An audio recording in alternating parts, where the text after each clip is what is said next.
Hello students, today we are going to study about the last topic of the chapter, that is plaster of Paris. In this we will study about preparation, properties and uses of plaster of Paris, है ना, कैसे बनता है, क्या क्या properties हैं और क्या उसके uses हैं. Okay, so here we are starting the chemically plaster of Paris, short form POP बोलते भी हैं हम लोग बहुत बार, है ना. सो केमिकली पीओपी इज क्या है, calcium sulphate hemihydrate. Calcium sulphate hemihydrate, hemi means half, hydrate means water. ठीक है. So this is what, calcium sulphate and half H2O. ठीक है. This is the formula for POP. Okay, which contain means calcium this one molecule of POP contains half, okay, half molecule of water. molecule कितना है, half molecule of water. और molecule कभी half नहीं होता है, that means half नहीं होता है कभी. इसका मतलब हुआ कि one molecule of water is shared by two, okay, formula unit of calcium sulphate. Calcium sulphate के दो फॉर्मूला यूनिट से एक मॉलिक्यूल ऑफ वाटर शेयर हो रहा है, इसलिए एक फॉर्मूला यूनिट में आधा माना गया. ठीक है. तो one water shared in two calcium sulphate. Okay, so it can also be written as calcium sulfate into H2O. तो या तो देखो ऐसे लिखो, कैल्शियम सल्फेट हेमीहाइड्रेट, या फिर कैल्शियम सल्फेट के दो मॉलिक्यूल और वाटर का एक. ठीक है, ये दोनों बातें एक ही हैं. ठीक है. as it was okay, first, सबसे पहले first time, it was first time made from gypsum. एक सब्सटेंस होता है, केमिकल कंपाउंड है gypsum. Okay, gypsum. It was first time made from gypsum, और gypsum which is mainly found in Paris. Okay, mainly found in Paris. Paris में मिलता है gypsum, इसलिए इसको प्लास्टर ऑफ पेरिस बोला जाता है. समझ गए कि जिप्सम से बनता है और जिप्सम कहाँ मिलता है, पेरिस में, इसलिए this is called plaster. That is why it is called plaster of Paris. ठीक है, क्योंकि ये जिप्सम से बनता है और जिप्सम पेरिस में मिलता है. ठीक है, इतनी बात तो हो गई प्लास्टर ऑफ पेरिस की. Now here we are preparation, कैसे बनता है. तो अभी हमने पढ़ लिया है कि ये किससे बनता है, तो प्रिपरेशन ऑफ POP. ठीक है, plaster of Paris. So it is, we know that it prepared from gypsum.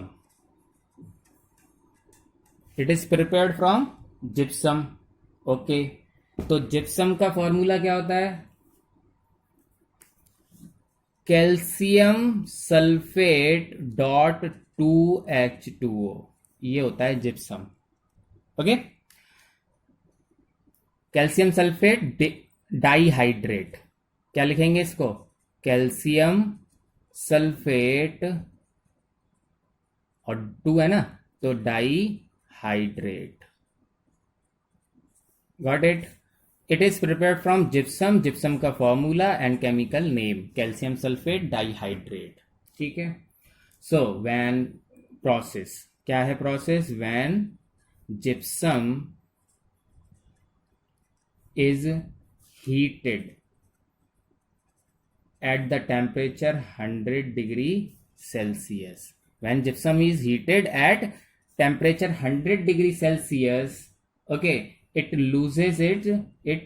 Loses अपने वाटर को लूज कर देता है, इट लूजेज इट्स वाटर, ठीक है। और कम वाटर हो जाएगा तो देखो क्या बन जाएगा, हेमीहाइड्रेट, टू वो डाईहाइड्रेट है और ये हेमीहाइड्रेट, ठीक है। क्या होगा, रिएक्शन हो जाएगी कि जिप्सम को जब आप हीटेड करेंगे, heated, you will get POP, simple सा है, ठीक है। तो calcium sulphate 2H2O when heat at 100 degree Celsius, it will convert to calcium sulfate point half H2O। तो फिर 1.5 कहाँ चला गया, 2 है ना, तो हाफ तो इसके साथ में है और 1.5 कहाँ है, ये रहा 1.5 H2O, and that is what in the form of vapor it will goes up, निकल जाएगा वहां से, एंड ये जिप्सम और ये आपका POP, ठीक है, बन जाएगा, ठीक। इंपॉर्टेंट नोट, क्योंकि हमने लिखा है ना यहाँ पर 100 डिग्री सेल्सियस, तो एक इंपॉर्टेंट नोट है आपके लिए, द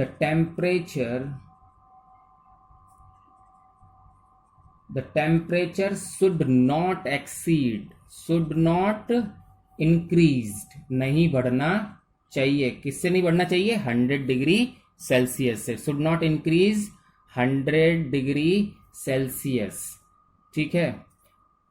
क्यों, जैसे हमें मालूम है कि टेम्परेचर अगर बढ़ जाएगा तो, जैसे अभी ये हाफ रह गया, अगर टेम्परेचर और बढ़ जाएगा तो ये भी निकल जाएगा, ठीक है।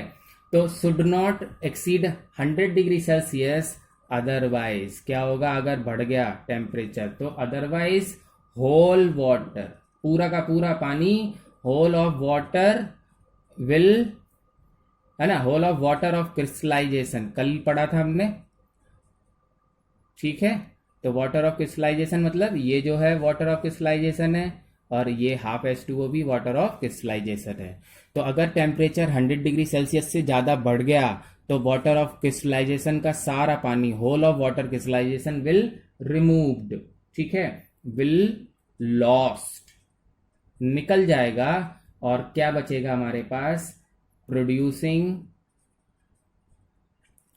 Anhydrous copper calcium sulphate, anhydrous कल पढ़े थे ना, इसी चीज को समझने के लिए कल पढ़ लिया था हमने, आज समझ जाएं कि एनहाइड्रस क्या है, वाटर ऑफ क्रिस्टलाइजेशन क्या है ना, समझ रहे हैं। तो anhydrous, okay, anhydrous calcium sulphate, अगर टेम्परेचर 100 डिग्री सेल्सियस से ज़्यादा बढ़ गया तो सारा का सारा water of crystallisation will lost, and हमारे पास बचेगा विदाउट वाटर, एनहाइड्रस का मतलब विदाउट वाटर है ना, कल ही सीखा था, okay, and that is called इस एनहाइड्रस कॉपर कैल्शियम सल्फेट को बोलते हैं डेड वर्न्ट, जला हुआ, burnt, okay, dead burn plaster, ये कैसा है, डेड वर्न्ट प्लास्टर है, and that has no use, useless है, इसका कोई यूज नहीं है, इसलिए what temperature will not exceed to 100 degree Celsius, नहीं बढ़ाना है आपको टेम्परेचर, अगर आप बढ़ जाएगा तो you will not get be plaster of Paris, other, और क्या मिलेगा हमें, डेड वन प्लास्टर, ठीक है। Now properties of POP, plaster of Paris की प्रॉपर्टीज, तो पहली प्रॉपर्टी है इट इज वाइट कलर, ठीक है। तो कलर एंड स्टेट पढ़ते हैं ना प्रॉपर्टीज में, तो कलर है वाइट, एंड इस प्रॉपर्टी इसका क्या है, पाउडर, ठीक है, क्रिस्टल नहीं है, क्या है, पाउडर। तो वाइट कलर पाउडर है। नंबर 2, रिएक्शन विद वाटर, अगर ये रिएक्शन करता है वाटर से, रिएक्शन विद वाटर तो क्या होगा, देखो, कैल्शियम सल्फेट हेमीहाइड्रेट अगर वाटर के साथ जुड़ गया तो it will form again calcium sulphate dihydrate, समझ गए। ये क्या है अभी, POP, और वाटर को ऐड कर दिया आपने, रिएक्शन विद वाटर हुआ तो आपको मिल जाएगा जिप्सम, ठीक है, लेकिन in the form of hard mass, मतलब सॉलिड फॉर्म में मिलेगा, सूखने के बाद एकदम हार्ड हो जाता है ना। And that is why it is used in the construction, decoration, है ना, बहुत सारी चीजें बनाने के, मोल्ड बनाने के, मूर्तियां, स्टेच्यूज और सो मेनी थिंग्स यूज होता है। अभी हम प्रॉपर्टी पढ़ रहे हैं, ठीक है। So that is what the reaction with water, ठीक है, सही है। नेक्स्ट इज अगेन नोट कि जब ये रिएक्शन होती है, जब ये वाटर के साथ मिलाया जाता है तो क्या होता है। यहां पर स्पेशल केस है कि when the setting of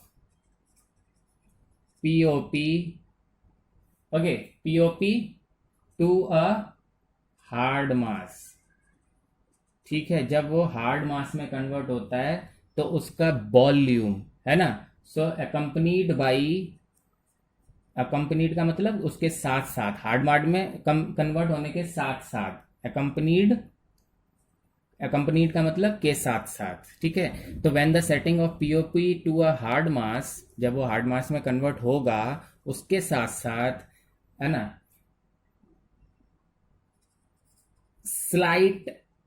slight increase in volume, उसका बहुत हल्का सा वॉल्यूम बढ़ जाता है, लगभग 1%, बहुत ठीक है, very little amount of volume increased, ठीक है। And that is why it is use to, है ना, that is the reason, that is why it is used to make,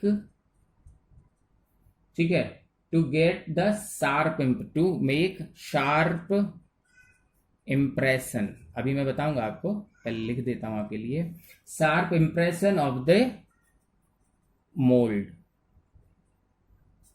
ठीक है। देखो मोल्ड क्या होता है, सांचा, सांचा होता है, ठीक है। सांचा क्या, जिसके अंदर हम, जैसे मोमबत्ती का सांचा है तो उसके अंदर मोम डाल के मोमबत्ती बन जाएगी, है ना। किसी टॉय का सांचा है, उसके अंदर जैसे हम क्ले से खेलते हैं ना, तो उसके साथ में मोल्ड आते हैं ना, तो उस मोल्ड में जो चीज जितनी भर दोगे तो वो उसी शेप की हो जाती है, ओके। ये जो प्रॉपर्टी है इसकी, समझ रहे हैं आप, इंक्रीज इन वॉल्यूम बाई 1%, मतलब बढ़ता तो है, बहुत कम बढ़ता है, ठीक है। आपने क्या करा, प्लास्टर ऑफ पेरिस किसी मोल्ड के अंदर भर दिया, ठीक है, जब वो सूखेगा तो बहुत small amount of volume increase, तो वो कहीं जाएगा कहाँ, निकलेगा तो है नहीं कहीं से। तो जो उसकी शार्प एजेस भी होंगी, अगर उसके अंदर बहुत कहीं शार्प एजेस भी होंगी मोल्ड के अंदर, वहां भी एंटर कर जाएगा, मतलब बिल्कुल शार्प क्लियर इंप्रेशन आएगा। मतलब आप अगर हाथ का बनाएंगे तो ये आपकी महीन महीन लाइन भी दिख रही है ना, ये भी पीओपी पर आ जाएंगी, क्योंकि सूखने के टाइम पर इसका वॉल्यूम 1% बढ़ जाता है, और with the help of this property it gives a sharp impression. ये जो मैंने समझाई बात आपको समझ आई होगी, समझ रहे हैं। जैसे ये मोल्ड है, लेट सपोज आपको इसके अंदर पूरा प्लास्टर ऑफ पेरिस भर दिया, ठीक, पूरा सब तरफ से बंद है। अब जब ये सूखेगा तो 1% बढ़ेगा, कहाँ जाएगा, तो अंदर ही अंदर कहीं फैलेगा। तो जो ये शार्प इंप्रेशन भी है ना इसके, ये जितने भी ये इंप्रेशन आपके आ रहे हैं, ये सारे के सारे पीओपी पर बहुत क्लियरली छपकर आ जाएंगे। दैट इज द री टॉप, मतलब इसका मेन मकसद क्या है, मतलब पढ़ने का, समझ रहे हैं। Now uses of plaster of Paris, uses. तो अभी हमने पढ़ा, यहाँ मोल्ड पे शार्प इंप्रेशन आ जाते हैं, तो फिर स्टैच्यू बनाने के, बहुत सारी मोल्ड, है ना, ये सब बनाने के काम आता है ना। और अभी हमने ये पढ़ा, देखो इसकी एक प्रॉपर्टी है कि ये हार्ड में कन्वर्ट हो जाता है, मतलब पानी के साथ मिला के जब सूखता है तो बहुत हार्ड हो जाता है, तो वही हार्डनेस इसकी यूज कर रहे हैं हम ना इन मेडिकल साइंस। तो मेडिकल साइंस में क्या यूज है, प्लास्टर करने के काम में आता है, ठीक है। It is use to setting fractured bone, it is use to set करने के, सेटिंग फ्रैक्चर्ड, यहां लिख देता हूं, फ्रैक्चर्ड बोन, समझ रहे हैं आप। तो जब प्लास्टर चढ़ता है तो बिल्कुल लिक्विड होता है, बिल्कुल गीला होता है है ना, जब वो लगाते हैं वाइट पाउडर पानी में मिला के, ठीक है। लेकिन जब वो सूख जाता है तो कन्वर्ट इनटू अ हार्ड मास, और आपने देखा है कि जो प्लास्टर होता है कितना हार्ड होता है ना। तो ये setting of a fracture bone के काम में आता है। दूसरा इसका मेडिकल पर्पज में यूज है in making cast in dentistry. Okay, dentistry, आप डेंटिस्ट के पास जाते हैं कि आपको एक दांत लगवाना है, तो फिर वो पीओपी का पहले एक कास्ट बनाएगा, फिर आपको उसके अंदर मोल्ड बनाकर दांत बना के लगाएगा। That is what their work. But हमें यहाँ समझना था क्या कि कास्ट, जो कास्टिंग होती है उसको डाई बनाने के काम में आता है डेंटिस्ट्री में, ठीक है। Okay, now another, okay, second, it is used in making toys, बहुत सारे टॉयज बनाने के, ठीक है। कास्ट फॉर स्टेच्यू, स्टेच्यू के कास्ट बनाने के काम में आता है, स्टेच्यू बनाने के काम में आता है, ठीक है। और डेकोरेटिव मटेरियल, आपने देखा होगा सीलिंग पर कितना सारा डेकोरेशन आता है, तो दैट इज व्हाट डेकोरेटिव, है ना, material. It is use to make decorative materials बनाने के काम में आता है ना। Also for jewelleries sometimes, okay, jewellery जब बनती है उस टाइम पर मोल्ड बनाने के काम में आता है। तो दीज आर कास्ट बनाने के, डेकोरेटिव मटेरियल का कास्ट, ज्वेलरी का कास्ट, स्टेच्यू का कास्ट, ओके।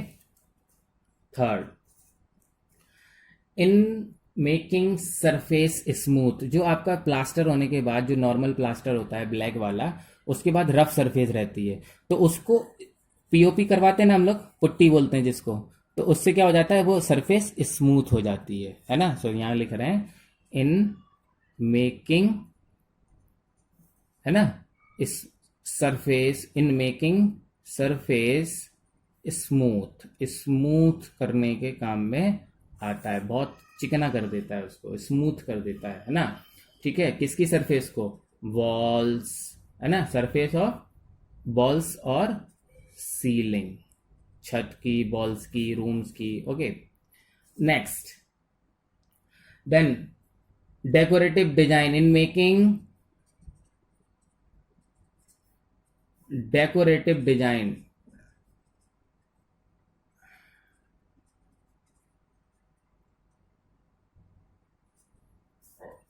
आपने देखा होगा सीलिंग्स पर फैन का जो बॉक्स होता है उसके बाद ऐसे फूल बने होते हैं, फिर यहाँ लाइंस खींची होती हैं, यहाँ से यहाँ डिजाइन होता है, फिर इधर डिजाइन होता है, like that. This decorative designs बनाने के काम में आता है, decorative designs, okay. Next, in making chalk, जिससे हम चॉक टीचर लिखते हैं, ठीक है, इन मेकिंग चॉक, ठीक है। सिक्स्थ, इन मेकिंग फायर प्रूफ मटेरियल, ठीक है, क्योंकि अब हार्ड, इतना हार्ड होता है सॉलिड, ओके, तो आग से फिर वो जलता नहीं है। So in making fireproof material, ठीक है, तो फायर प्रूफ मटेरियल के बनाने के काम में आता है। So this is what the very short topic, और as we have studied this, now the chapter is completed, आपका चैप्टर कंप्लीट हो गया है, अच्छे से कंप्लीट करिए, होमवर्क इस, है ना, सारा notes, all these things. So now you have to complete the chapter, you are advised to complete all the work, and that is what, this much. Thank you.